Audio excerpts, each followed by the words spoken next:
Mai, and today we will be talking about different pedaling techniques when playing the piano. In this video, you will hear all my thoughts concerning the pedal, the right pedal, which is probably the most important and most used pedal when playing the piano, the middle pedal, which is also called the Sustenuto pedal, and the left pedal, which is also called the una chorda pedal. I will also include examples of me playing while using the pedal and actually filming my feet at the pedal so that you can really see what I'm doing, and I hope that in that way everything becomes clear. So if you are interested in listening to my pedaling techniques and all my thoughts around that subject, then keep on watching.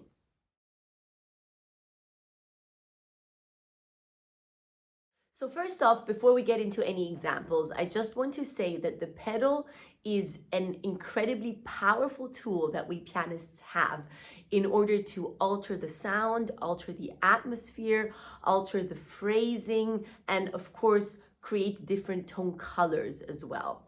However, I also find that it is one of the things that is most often misused, because just pressing the right pedal can make things easier, or so we think, and very often some of the music gets lost in it. It is important to not misuse it, to only use it where it is necessary, and especially to use it in the right way.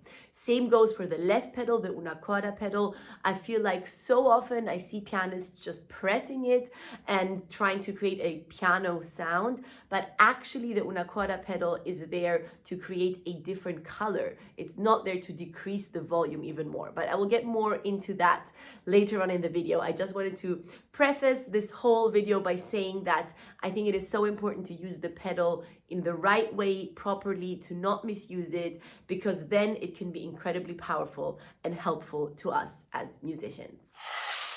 So the most common way I would say that the pedal is used, talking about the right pedal right now, is to create some sort of a harmonic carpet or harmonic base when we are within one harmony. This means that we keep the pedal pressed down while we are playing that harmony, and then when the harmony changes, we lift the pedal up and then press it back down. So the pedal changes come with the harmony changes.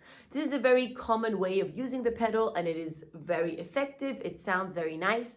Couple of things I want to say about that is that you have to be very mindful when you change the pedal, that there is no sound.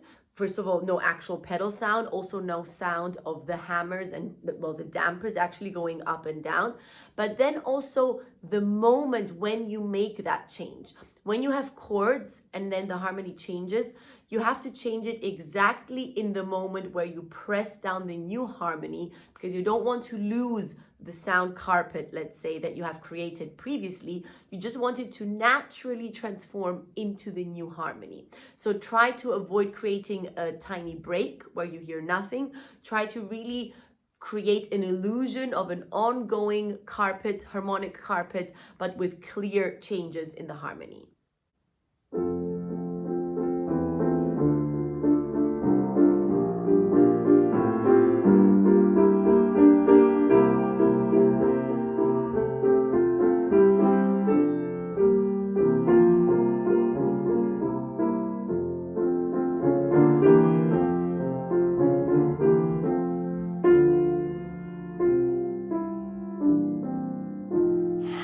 The previous example was a very clear example where the pedal use can be seen as fairly simple. However, very often in piano music, that is not the case. So this is why now I chose a couple of passages from Debussy's Nocturne with the title Sirens, a piece that I love a lot, by the way. And it has passages that I find are great to explain pedal use, because as so often with Debussy, there are so many notes.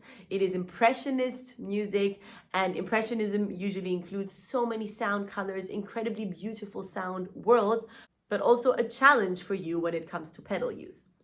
So here you will hear a passage where there are harmonic changes as well. However, you want to create this carpet with some notes going over into the next harmony, but also not all of them. Because if I just pressed the pedal all the way down and just changed it cleanly for the harmonies, that feeling would be lost. So what I have to do here is, on the one hand, keep the harmonies clean, more or less, but generally, yes, clean. And on the other hand, I also have to create this dreamy sound world, which is like you're seeing something through a mist or something like that, which is very typical for Debussy. So what I do is I really play with the pedal and sometimes lift it, really going by ear. There is no simple way to explain it. There is no rule that I go by. I really listen carefully when I play, and whenever I feel that I'm just at the tip of having too much volume in the sound, I lift it a bit, not all the way up like I did before, but kind of half, maybe 50, 60%, and then I go back down. And I do that quite often. And this is what I like to call using the pedal by ear, which happens quite often in music like that, and which is so important, and you really need to practice as well. And you really go until you feel like it could be too much, and then you lift it.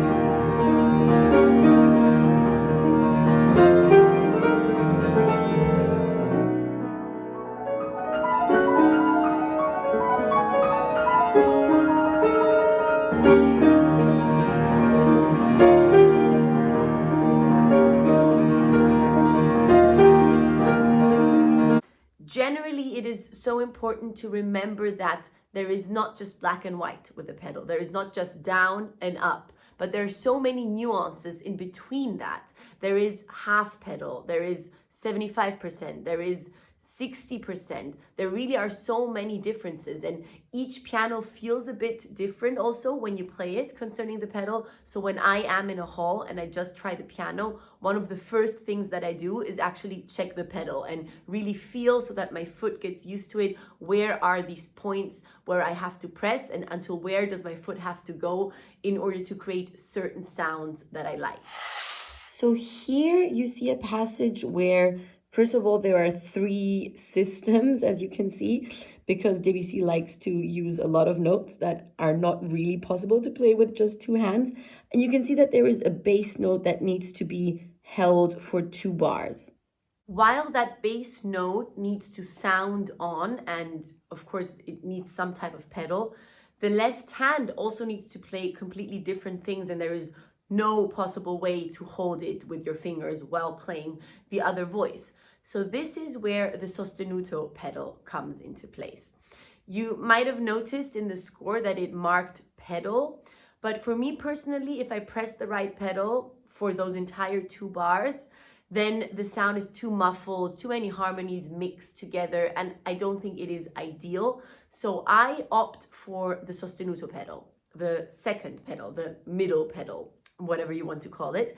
And I press it once I have pressed that 5th in the left hand, that bass note. I press it and then I hold it, and that way I have the freedom to use the right pedal exactly as I wish, and exactly in the way that I want, in the quantity that I want, in order to also avoid a too muffled sound and the harmonies getting too unclear. Now, when using the sostenuto pedal, I think the most important thing is to keep in mind that the sostenuto pedal is something like a picture, like a photograph of what happens in that moment. So, for example, if I'm playing this note and I press the sostenuto pedal, that is exactly the note that is going to sound on, while I can do whatever else I want with my hands and also with the right pedal. However, keep in mind that if you have the right pedal down and then you press the sostenuto pedal, it means that all the dampers will be up, and it means that it is as if you are playing the right pedal. So whenever you press the sostenuto pedal, in that second, the piano needs to be exactly the way you want it to stay for as long as you are keeping that sostenuto pedal down.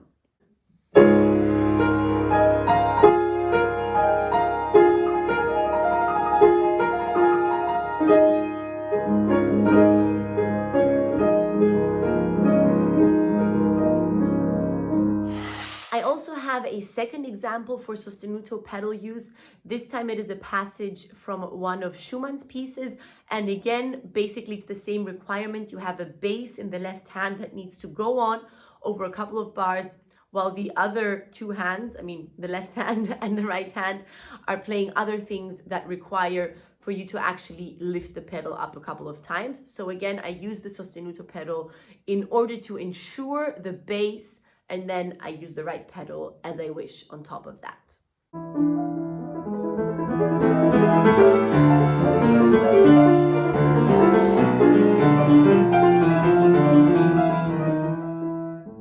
Now, the next technique I would like to discuss is something that I like to call vibrato pedaling.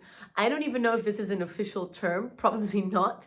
But basically, as the name already suggests, it means that you move your foot up and down like this and create a sort of vibrato feeling with the pedal. Now, I don't use this vibrato pedaling on one note in order to create a vibrato like a string player. I use it when I have a lot of notes that I don't want to play completely dry without any pedal, but I also feel like it is wrong to just press the pedal and just keep them going. So I use this vibrato pedaling technique in order to create this sound carpet that I was discussing in the beginning, but in order to also still have a clear idea of which notes we are hearing, and we can still hear the melodic line. This example that I chose is from one of Schumann's fantasy pieces for piano and clarinet, or piano and cello, and I think it is quite ideal as an example because it is one of those places where there are not clear harmonies. It's not that you're changing the pedal with the harmonies. It's really only a melodic line that does call for pedal though, and this is why I use the vibrato pedal in order to honor the melodic line and still create this atmosphere that you can only create when you have the pedal included.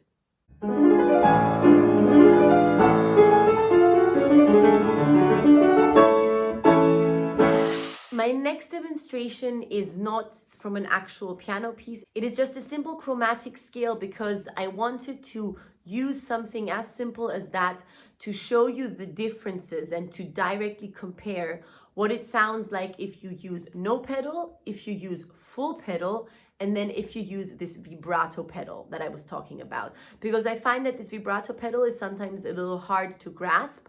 So now I'm going to play the chromatic scale completely dry once, then completely with pedal, and you'll see that, well, at least in my opinion, it is way too much and I would never play it like that. And then I will use the vibrato pedal, which I find is the exact sweet spot in between the two.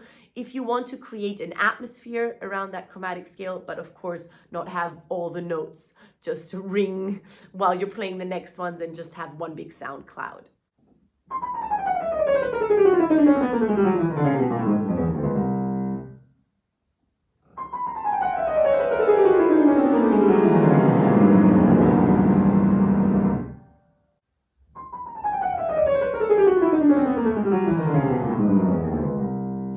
And I want to also include one more very simple exercise like that.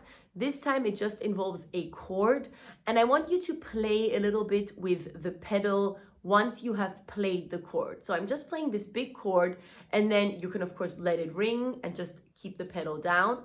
You can make one very quick change and you'll see that the sound very abruptly cuts off, but still kind of rings on, but on a much lower level of volume. Then you can also do very tiny lifts, but not all the way, maybe like 30% lifts, 40% lifts, and you will see how the sound very slowly goes out.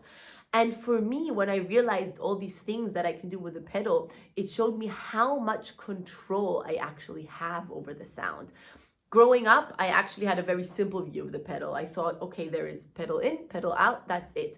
And only when I turned, I don't know, 17 or 18, did I really start grasping the concept of how much I can control the sound just by using the pedal. It is a whole technique in itself and a whole sound world. And I find that certain pianists have really mastered the art of using the pedal.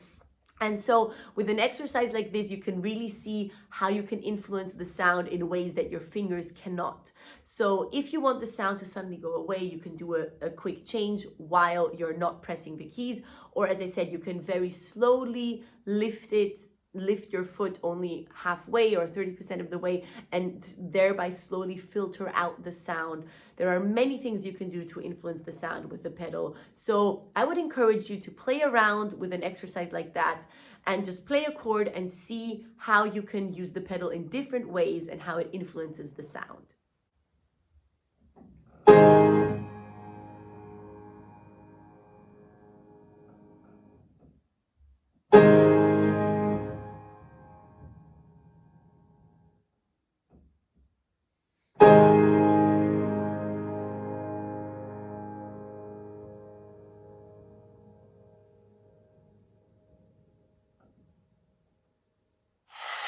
So now we discussed the right pedal and we discussed the sostenuto pedal, but we haven't really discussed the una corda pedal, the left pedal. I want to touch on the name, una corda, meaning one string. And it is called one string because what the left pedal does is when you press it, the entire keys move a tiny bit to the right, and thereby the hammers don't press 3 strings because most of the notes in the piano, in the grand piano, are connected to 3 strings. Only the very bass notes have 1, and then next to them are the bass notes with the 2 strings, but most of the keys are connected to 3 strings.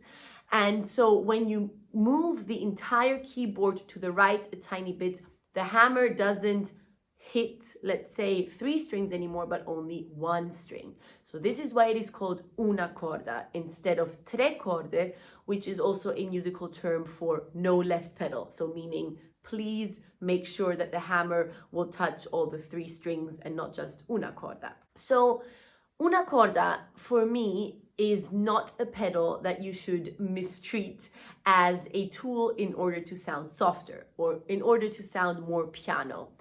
Unfortunately, this happens very often, and I am also very guilty of this. I think this is somehow an automatic move that we do as pianists, to just put the left foot on the left pedal and just keep it down there, but it really doesn't help the sound. So I always consciously remind myself to only use the una corda pedal when I actually want a special sound color.